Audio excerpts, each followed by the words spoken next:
Bonsoir à toutes et à tous, bienvenue dans votre journal d'information du soir sur TV Vendée. Nous sommes le mardi 10 février et voici les titres que nous allons développer. La ville de Saint-Gilles-Croix-de-Vie avait déjà son or bleu avec la sardine, elle a désormais son or rose avec la crevette. Le crustacé est labellisé site remarquable du goût. Et malheureusement, la mer ne regorge pas que de bons produits. Pour récolter et analyser les déchets échoués sur la plage, des étudiants en menuiserie des Herbiers ont fabriqué un bac à marée installé sur une plage de l'île de Noirmoutier. Et puis nous reviendrons sur la cérémonie du bénévolat qui a permis au département de récompenser de jeunes bénévoles de 17 à 25 ans. Parmi eux, 4 membres du club de twirling de Nallier. Mais on débute avec cette vigilance orange crue qui concerne la Vendée depuis 10 heures ce matin. Ce sera encore le cas ce mercredi. Les fortes pluies de ces derniers jours entraînent notamment une hausse des niveaux du lait et de la Sèvre nantaise. Les cumuls de pluie sont revus à la hausse pour ce mardi. Ils pourraient atteindre 30 mm à l'échelle des bassins versants et jusqu'à 35 mm localement. Des prévisions similaires sont annoncées pour ce mercredi. Des débordements sont en cours dans les secteurs de Mareuil-sur-Lay, Saint-Mémin ou encore Saint-Laurent-sur-Sèvre. À La Roche-sur-Yon, un dispositif de sécurité est mis en place avec notamment le blocage de certaines rues. La liste des secteurs concernés est disponible sur le site internet de la ville. La crevette rose devient un nouvel emblème de la ville de Saint-Gilles-Croix-de-Vie. 28 ans après la sardine, le crustacé pêché entre Bretignolles-sur-Mer et Saint-Jean-de-Mont est à son tour labellisé site remarquable du goût. La crevette rose de Saint-Gilles a récemment obtenu ce label, une appellation gastronomique et touristique qui distingue les territoires qui perpétuent une spécialité alimentaire régionale.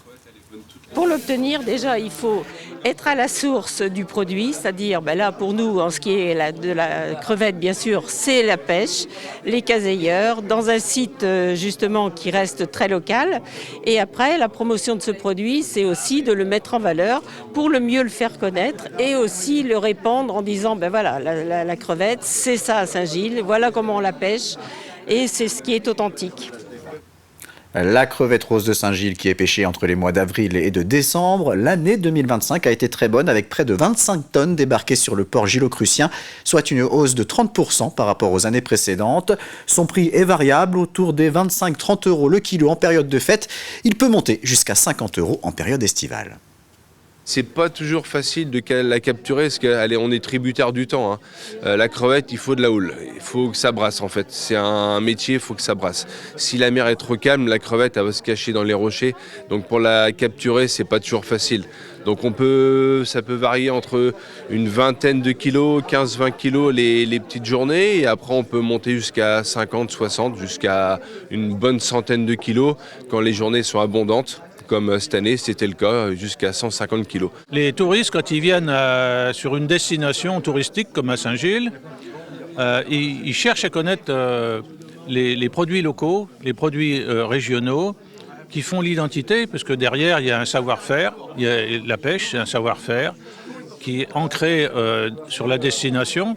Et puis, la gastronomie, c'est quand même un vecteur très attirant pour une destination touristique. Donc en s'appuyant sur des denrées, des crustacés, des poissons, on assure aussi la notoriété de la destination. Et on reste en bord de mer en prenant la direction de l'île de Noirmoutier, et plus précisément de la plage des Boucholeurs à Barbâtre. Depuis quelques jours, on peut y trouver un bac à marée permettant de récolter les déchets issus de la mer. Un nouvel équipement conçu, fabriqué et installé par des étudiants en CAP menuiserie du lycée Jean Monnet aux Herbiers. Au-delà de l'intérêt pédagogique et écologique, ce bac permet également d'analyser l'origine des déchets. Reportage Anaïs Escalona. Un dernier coup de visseuse, quelques ajustements et le tour est joué. Ce bac à marée, c'est l'aboutissement de 18 mois de travail pour ces apprentis menuisiers. Un projet d'étude concret, utile et bien plus stimulant qu'un simple exercice en atelier. C'est vrai que c'est un projet qui est plutôt spécifique. On ne s'attendait vraiment pas à faire ça au tout début de nos études. Et franchement, c'est plutôt bien que ce soit pour l'écologie ou même pour apprendre la menuiserie, etc. À la base, moi je pensais que c'était juste un petit projet tranquille. Et vu ce qui se passe maintenant, c'est surprenant. Parce qu'avoir autant de caméras et autant de radios, ça fait bizarre. Pour le bureau d'études qui soutient l'initiative, l'enjeu est crucial, transformer chaque dépôt en données précises pour mieux comprendre la pollution de notre littoral. On n'a pas beaucoup de bases de données aujourd'hui en Vendée.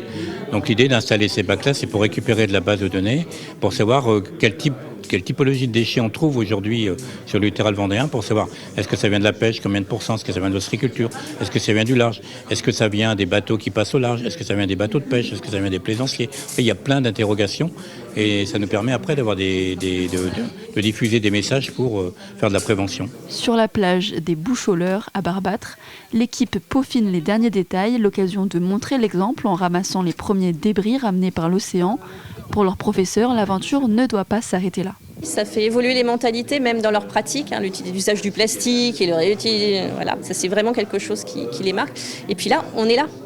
Et pour eux, c'est important. On est sortis du lycée, on est sortis des herbiers, on est venu ici, on a pris le passage du Gois. Pour certains, c'est la première fois. Et l'idée, c'est peut-être pérenniser et de refaire, peut-être dans la prochaine promo, peut-être qu'ils referont un bac à marée. On verra aussi avec la classe qu'on aura. Mais oui, c'est un projet qu'on peut refaire. Au total, 7 bacs de ce type sont en cours d'installation à Barbâtre.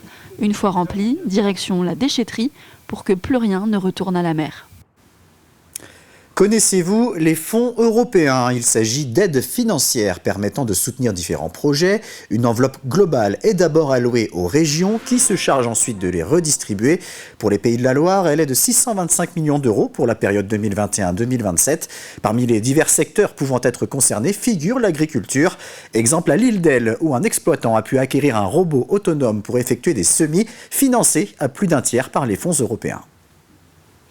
Vous avez des tas de secteurs, l'industrie, la transition énergétique, tous ceux qui sont amenés à faire des travaux, qu'il s'agisse de bâtiments tertiaires, qu'il s'agisse de bâtiments administratifs, vous pouvez obtenir des fonds européens. Donc les fonds européens sont fléchés sur des grandes thématiques et je vous le dis, aujourd'hui on est en train de réfléchir à Bruxelles au programme post-27. Il y aura toujours une partie agricole extrêmement importante, il y aura toujours une partie pour l'innovation. Nous souhaitons qu'il y ait toujours une partie qui soit confiée, dont la distribution reste confiée aux régions et ne soit pas distribuée par les États, surtout compte tenu de la situation financière des États, ça pourrait être un peu inquiétant. Et puis, malheureusement, la Commission européenne est obligée, avec l'accord des États, de flécher des fonds vers les industries de défense, compte tenu du contexte géopolitique. Et donc, il y a cette partie qui est un peu nouvelle, qui n'est pas très gaie, mais qui est absolument nécessaire. On s'intéresse maintenant à l'engagement bénévole des jeunes Vendéens. Ils sont nombreux à s'investir dans des associations culturelles, sociales ou encore sportives. Depuis plusieurs années, le département récompense certains d'entre eux avec un diplôme et surtout une bourse dont le montant est compris entre 300 et 800 euros. Cette année, le club de twirling de Nallier a été particulièrement récompensé avec 4 jeunes bénévoles mis à l'honneur. Reportage Simon Philippot. Lily, Manola, Héloïse et Marie sont toutes les 4 de jeunes bénévoles investis dans leur club de twirling et récompensés pour leur engagement par la bourse des jeunes bénévoles. Une véritable fierté pour le club qui espérait bien ce coup de pouce. On nous a donné l'information qu'on a passé à l'Assemblée Générale et chaque twirler qui voulait tenter sa chance, a rempli son dossier. Nous, on a mis un petit commentaire comme quoi, oui, effectivement, elles étaient bien bénévoles au Twirling Club Nallier. Elles ont envoyé leur dossier elles-mêmes. Les 4 jeunes filles accompagnent toute l'année les équipes enfants et adolescents durant plusieurs heures par semaine, en plus de leur propre entraînement. On crée la choré pour nos plus petites, du coup, qu'on entraîne. Donc on fait tout de A à Z, on choisit la musique, les mouvements qui vont être faits, l'artistique, etc. Et puis après, on leur apprend, on les entraîne à pouvoir faire toujours plus, toujours mieux. Et puis après, du coup, moi je fais aussi la communication à côté. La bourse des jeunes bénévoles leur permet de recevoir une aide entre 300 et 800 euros. Un soutien plus que bienvenu au moment de débuter leurs études après le bac. Je pense que ça fait une grosse motivation, surtout quand on arrive dans nos âges, tout ça, on a le bac, on a ce qu'on va faire plus tard, les études, tout ça. Donc c'est franchement un très bon coup de pouce, donc je pense que oui, ça peut beaucoup motiver. Ah oui, moi je suis très heureuse, je vais pouvoir économiser pour mes études supérieures. Ça me fait vraiment du bien d'avoir cet argent. J'aimerais faire un DN Math, donc un diplôme national des métiers d'art, du design d'espace pour pouvoir faire architecte d'intérieur.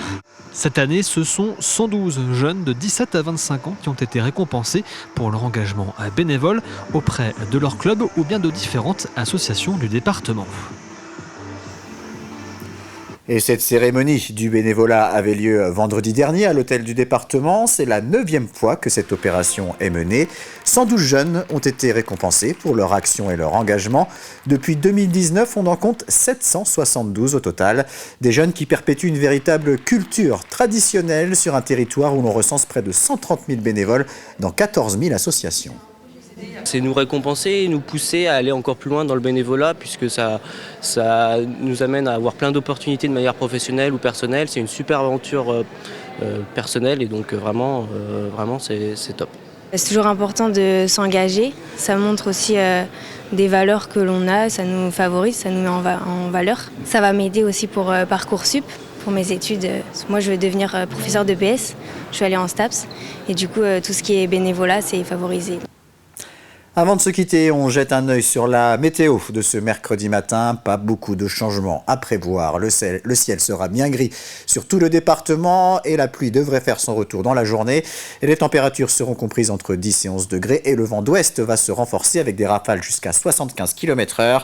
Et je vous le rappelle, la Vendée est encore placée en vigilance orange crue ce mercredi, donc soyez prudents notamment si vous vous déplacez à proximité de cours d'eau. Ce journal touche à sa fin. Merci de l'avoir suivi. Retour de l'actualité demain à 7h. Avec la matinale présentée par Simon Felipeau. Très bonne soirée sur TV Vendée.